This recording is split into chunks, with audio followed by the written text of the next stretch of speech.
আসসালামু আলাইকুম। Advanced learning একাডেমির পক্ষ থেকে তোমাদের সবাইকে জানাই অনেক অনেক শুভেচ্ছা ও অভিনন্দন। সুপ্রিয় সপ্তম শ্রেণীর শিক্ষার্থীরা, আজ সমাধান করব তোমাদের গণিত বইয়ের অনুশীলনী 2.1 এর অঙ্ক নং 5 এবং 6। দেখো, এটা দেওয়া আছে তোমাদের গণিত বইয়ের পৃষ্ঠা 24 2.1 এর। এই যে এখানে দেখো 5 এবং এই 6 নং। আজকে আমরা এই দুটি অঙ্ক সমাধান করব। পরের ক্লাসে আমরা পরের অঙ্কগুলো সমাধান করব। 5 নং প্রশ্নে দেওয়া আছে যে 15 কেজি চালের দাম 600 টাকা হলে এরূপ 25 কেজি চালের দাম কত। তো এই অঙ্কটি সমাধান করার জন্য আমরা কি ধরব, যে 25 কেজি চালের দাম কত এটা কিন্তু আমরা জানি না, তাই আমরা এটা ধরে নেব। যে মনে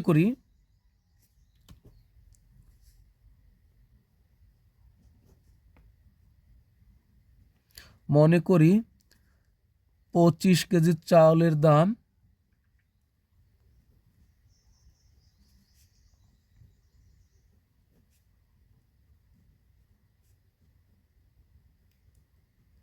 হলো x টাকা। এখন এখানে একটা জিনিস হলো কি, এখানে 15 কেজি চালের দাম হলো 600 টাকা, অর্থাৎ এখানে কিন্তু 40 টাকা কেজি পড়ে। আর এরূপ 25 কেজি চালের দাম কত? তো 25-এর সাথে 40 গুণ করলে কিন্তু 1000 টাকা হবে। তো এটা কিন্তু আমরা পঞ্চম শ্রেণীতে করেছি ঐকিক নিয়মে, তাহলে কিন্তু এটা এক লাইনে শেষ হয়ে যাবে। কিন্তু আমরা ওইভাবে করব না, কারণ এটা যেহেতু অনুপাতের অঙ্ক, তাই আমরা অনুপাত দিয়ে বের করব। যদি এটা ঐকিক নিয়মে করা যেত তাহলে এত সহজ একটা অঙ্ক তোমাদের কিন্তু সপ্তম শ্রেণীতে দিত না। এটা আমাদেরকে অনুপাতে বের করতে হবে। তো মনে করি 25 কেজি চালের দাম x টাকা। তো এখানে যদি দাম একই, প্রতি কেজির দাম যদি একই থাকে, তাহলে এখানে দেখো চালের পরিমাণটা কিন্তু বাড়ছে, 25 কেজি হয়েছে। তাহলে কত টাকা এই 25 কেজির দামটা হবে কত? যদি 40 টাকা কেজি হয়, তো অনুপাত অনুসারে আমরা এটা বের করব। তো এখানে চাল ছিল 15, এখান থেকে বৃদ্ধি পেয়ে হয়েছে 25 কেজি। তাহলে টাকার কি দামটাও তাহলে বাড়বে। তাহলে আমরা এখানে লিখবো যে এখানে শুধুমাত্র এক লাইন একটা কথা লিখবো, যে চালের পরিমাণ যে অনুপাতে বাড়বে দামও ওই অনুপাতে বাড়বে। চালের পরিমাণ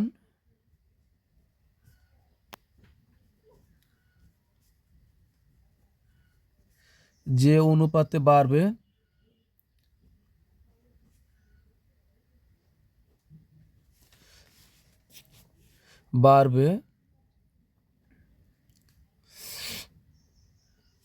দামও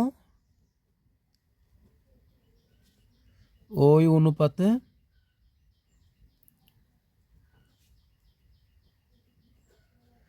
কি বাড়বে। তো এখন আমরা লিখব সুতরাং,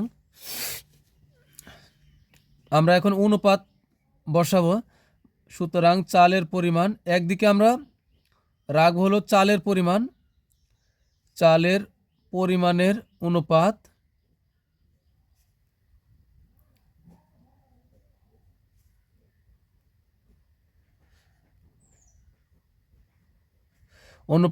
আর অপর পাশে রাখবো হলো চালের দামের অনুপাত।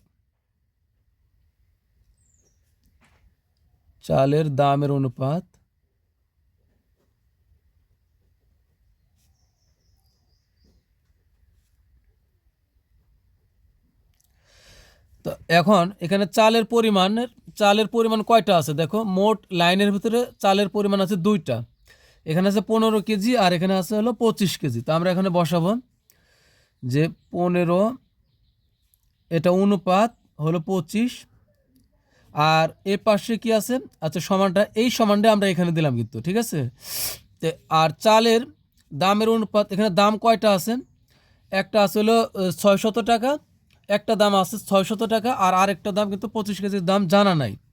তো হলো 600 অনুপাত হলো 25 কেজি চালের দাম। 25 কেজি চালের দাম,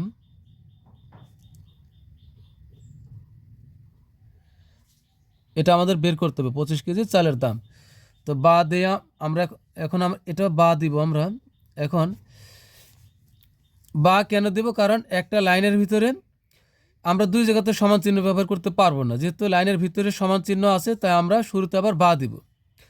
তো এখানে দিব হলো বা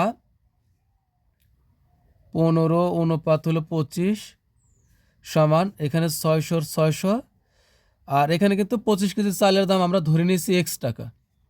তা আমরা এই সম্পূর্ণটার মান বসালাম এক্স। তো অনুপাত মানে এটা কিন্তু অনুপাতকে আমরা ভাগ আকারে প্রকাশ করতে পারি, অর্থাৎ আমরা উপরে লিখতে পারি হলো 15 আর নিচে দিতে পারি হলো 25। তো তোমরা এই একটা লাইন এখানে যদি চাও যে 25 কেজি চালের দাম, এই কথাটা না লিখে ডাইরেক্ট এখানে এক্স বসাবে তাও কিন্তু হবে, সমস্যা নেই। তো সমান এখানে হলো কি 600 অনুপাতের পরিবর্তে আমরা এখানে ভাগ দিই, নিচে দিব হলো এক্স। এখন আমরা কিন্তু অঙ্কের মান বের করবো হলে এক্সের মান বের করব। এক্সের মান বের করতে পারলে 25 কেজি চালের দাম বেরিয়ে যাবে, কারণ এটাই 25 কেজি চালের দাম। তো আমরা আর গুণ করি, তাহলে এক্সের সাথে 15 হবে গুণ আর 600-র সাথে গুণ হবে 25-এর। তা আমরা আগে এক্সের মান বের করব, তা আমরা আগে এক্সেরটা গুণ করব। তাহলে এখানে কি হবে, এক্স গুণন 15 বা 15 গুণন এক্স একই কথা। আর এখানে হবে কি 600 গুণন 25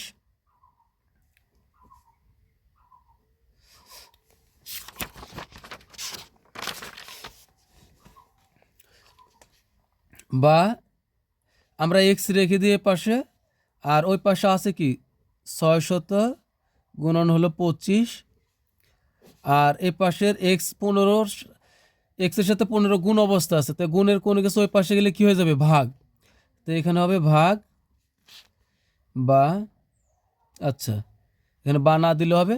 এখন আমরা 15 দ্বারা 600কে কাটি, 15 দ্বারা যদি প্রথমে 60কে কাটি তবে 4-15 60 আর 40 শূন্য কিন্তু একটা বেঁচে যাবে, তো শূন্যটা এখানে বসালে অর্থাৎ 15 আর 40 গুণ করলে হবে কত, 600।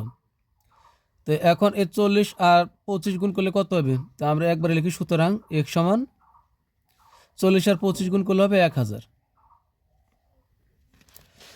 সুতরাং 25 কেজি চালের দাম, 25 কেজি চালের দাম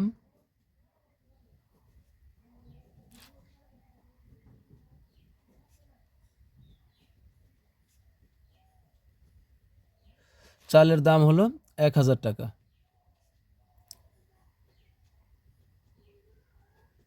তো এটা আমাদের উত্তর। এখন আমরা সমাধান করব হলো 6 নং প্রশ্নের।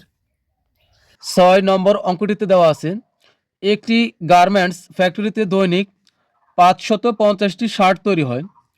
ওই ফ্যাক্টরিতে একই হারে এক সপ্তাহে কতটি শার্ট তৈরি হয়, অর্থাৎ একদিনে একটা ফ্যাক্টরিতে 550টি শার্ট তৈরি হয়, তাহলে ওই 7 দিনে কয়টি শার্ট তৈরি হয় এটা আমাদের বের করতে হবে।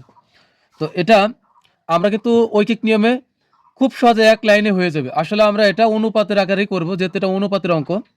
তো আমরা লিখবো, যেহেতু এক সপ্তাহে কতটি শার্ট তৈরি করা হবে আমরা জানি না, তা আগে ধরে নিই।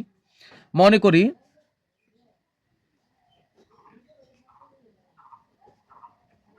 মনে করি মনে করি এক সপ্তাহে এক্সটি শার্ট তৈরি হয়, এক্সটি শার্ট তৈরি হয়।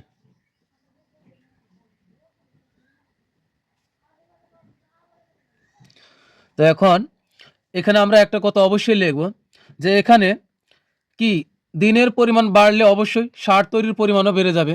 তা আমরা লিখব এখানে দিনের পরিমাণ বাড়লে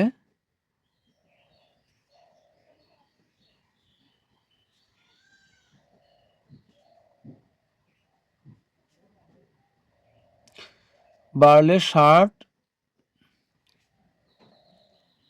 তৈরির পরিমাণও বেড়ে যাবে,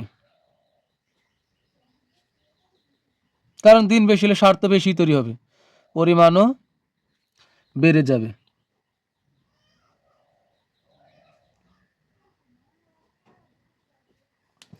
তো এখন আমরা লিখব দিনের অনুপাত সমান শার্ট তৈরির অনুপাত। সুতরাং দিনের অনুপাত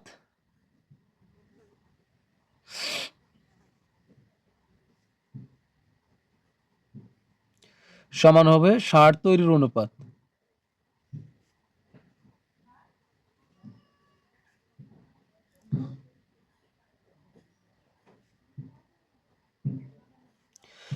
প্রিয় শিক্ষার্থীরা, অঙ্কটি তো অবশ্যই সমাধান করব। তো তোমাদের কাছে রিকোয়েস্ট থাকবে, তোমরা অবশ্যই আমার ক্লাস বুঝতে পারলে, ভালো লাগলে অবশ্যই চ্যানেলটি সাবস্ক্রাইব করবে এবং শেয়ার করবে। তো এখন এখানে আমরা দিনের অনুপাত কয়টা আছে দিন, এখানে দেখো মোট অঙ্কের ভিতরে দিনের সংখ্যা আছে, প্রথম আছে দৈনিক। দৈনিক মানে হলো একদিন, ঠিক আছে। তাহলে এই গেল, একটা গেল দিন, আর আরেকটা আছে দিনের কথা উল্লেখ আছে এক সপ্তাহ। তো এখানে হলো 7 দিন। দৈনিক হলো একদিন আর এক সপ্তাহ হলো 7 দিন। তাহলে আমরা এখানে বসাই, তো বা দিয়ে লিখবে এখানে। প্রথম হলো দৈনিক মানে হলো একদিন, তো একদিন অনুপাত হলো এক সপ্তাহ সমান হলো 7, এক সপ্তাহ হলো 7 দিন। আর সার তৈরির পরিমাণ কি কি আছে, একদিন হলো 550টি গেল। এই যে দেখো এখানে প্রথমে আছে এক, তো এই একদিনে তৈরি হয় 550টি। এখানে আছে 7, তাহলে 7 দিনে তৈরি হবে কতটি, এক্সটি। এটার প্রথম বনাম এটার প্রথম, এখানকার দ্বিতীয় বনাম এখানকার দ্বিতীয়। তো এখন আমরা অনুপাতকে আমরা ভাগ আকারে লিখতে পারি। তো এখানে লিখবো হলো 1/7। অনুপাত মানে কি ভাগ আকারে লেখা যায়, সমান এখানে হবে কি 550 ভাগ হলো এক্স। যেহেতু আমরা এক্স এর মান বের করব, তো আমরা আগে এক্স এর সাথে 1 গুণ করি, বা এক্স গুণন 1 বা 1 গুণন এক্স, যেভাবে খুশি লেখো। আর 550 এর সাথে গুণ হবে 7, 550 গুণ হবে 7। বা এখন আমরা এক্স এর মান বের করব, তো আমরা এক্স এ পাশে রেখে দিই সমানের। তো ওই পাশে আছে কত, 550 গুণন হলো 7। এই পাশের 1 গুণ অবস্থা আছে, ওই পাশে গেলে ভাগ হয়ে যাবে। তোমরা চাইলে এখানে 1 লিখলেও চলবে, না লিখলেও চলবে, আমি লিখলাম। তো এখন গুণ করলে কি হচ্ছে, তো সুতরাং এক সমান, এখানে আমরা এটা গুণ করবো 550-এর সাথে আমরা কি করবো 7 গুণ করি। তাহলে এখানে কত হবে, 7 শূন্য শূন্য, 5 7 35, 35-এর 5 হাতে থেকে হলো 3, আবার 5 7 35 আর হাতে 3 হলো 38। আর নিচের একের কিন্তু কোনো দাম নাই, তো এটা আমরা বাদ দিয়ে দিলাম। তাহলে এই এতটি 60 তৈরি হবে। সুতরাং এখানে একটা কথা লিখে দিব আমরা সাইডে, যে এক সপ্তাহ সমান হলো 7 দিন। এক সপ্তাহ সমান 7 দিন। এখন আমরা লিখব, সুতরাং এক সপ্তাহ 60 তৈরি হবে